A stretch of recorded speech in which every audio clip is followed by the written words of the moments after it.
Welkom bij Extra Journaal, nieuws uit Curaçao, vers van de pers.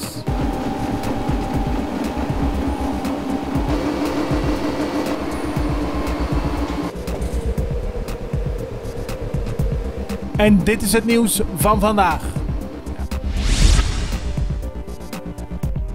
De Hoge Raad in Nederland heeft vandaag bepaald dat de eerder opgelegde straffen tegen oud-minister-president Gerrit Schotten en zijn partner Cicely van der Dijs blijven staan.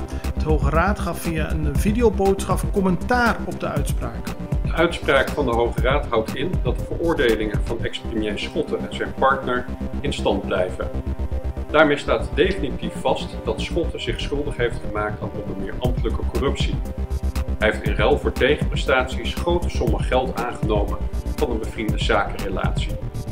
Ook is hij veroordeeld voor het opmaken van valse facturen en voor het witwassen van geld.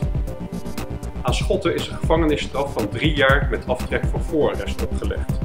Die straf moet hij nu uitzitten. Ook is hij voor 5 jaar uitgesloten van het recht om verkozen te worden bij verkiezingen. De gevangenisstraf die aan de partner van Schotten is opgelegd voor witwassen is ook definitief. Het is nog niet duidelijk wanneer Schotten daadwerkelijk moet gaan zitten. Inspecteur-generaal van de Volksgezondheid Jan Huurman heeft een zaak aangespannen tegen het land. Hij wil zijn schorsing aanvechten. Zoals bekend is Huurman door minister Suzy Camelia Romer voor een maand op non-actief gesteld. Huurman is het daar niet mee eens. Met zijn advocaat zal hij morgen om 9 uur voor de rechter staan om de beslissing van de minister aan te vechten. Het multidisciplinaire team heeft gisteren een controle gehouden in Veres. Toen de politie stopte in de buurt van een bar, was de bar direct daarna gesloten en waren alle lichten gedempt. De politie ging achterom kijken en kon nog net 2 mensen aanhouden die via de Mondi probeerden weg te komen.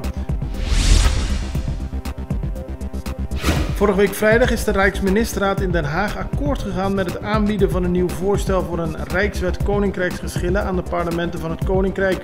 Curaçao heeft in het kader van de Rijksministerraad aangegeven niet in te kunnen stellen met het voorstel van de Rijkswet Koninkrijksgeschillen en ook niet met het voorstel om de genoemde Rijkswet aan de parlementen aan te bieden. Volgens de regering van Curaçao voldoet de geschillenregeling niet aan de eerder gestelde eisen die de regeringen van Curaçao, Aruba en Sint Maarten en de parlementen hebben gepresenteerd. Een delegatie van 3 personen van de Refineria di Curaçao is op weg naar Houston, Texas. Daar gaan ze spreken met vertegenwoordigers van de 2 bedrijven die als strategisch partner willen binnenstappen bij de isla. Maar een belangrijk punt is eerst het wegnemen van het wantrouwen dat is ontstaan nadat onlangs 3 personen van de Refineria di Curaçao op verplichte vakantie zijn gestuurd.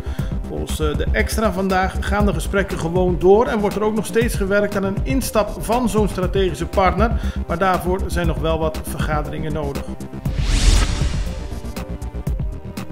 Curaçaose honkballer Kenley Jansen, die speelt voor de LA Dodgers, is gisteren geopereerd aan zijn hart. Vandaag heeft hij al een post op Twitter gedaan waarin hij al zijn fans liet weten dat het goed met hem gaat. Guys, I'm fine. Anesthesia's finally out of my system. So I'm doing good. Enjoying the Christmas spirit. We'll see you guys soon, 2019. Stronger than ever.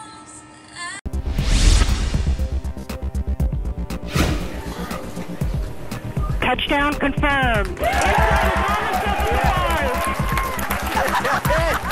De Amerikaanse ruimtevaartorganisatie NASA heeft een eerste haarscherpe foto gedeeld die de InSight nam na zijn succesvolle landing op Mars. Gisteren landde de InSight op Mars en dat was na een ruimtereis van 482 miljoen kilometer. Het duurde 7 maanden om daar te komen. De Marsverkenner zal de komende 2 jaar in de bodem van Mars boren om de binnenkant van de planeet te onderzoeken. De landing zelf was een heuse thriller. Ongeveer een uur ervoor stuurde het controlecentrum op aarde de laatste aanwijzingen door naar het toestel en daarna was het in spanning afwachten.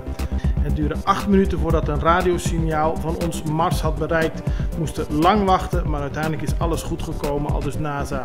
Dit was Extra Journaal met nieuws uit Curaçao in het Nederlands, elke doordeweekse dag. Tot de volgende keer.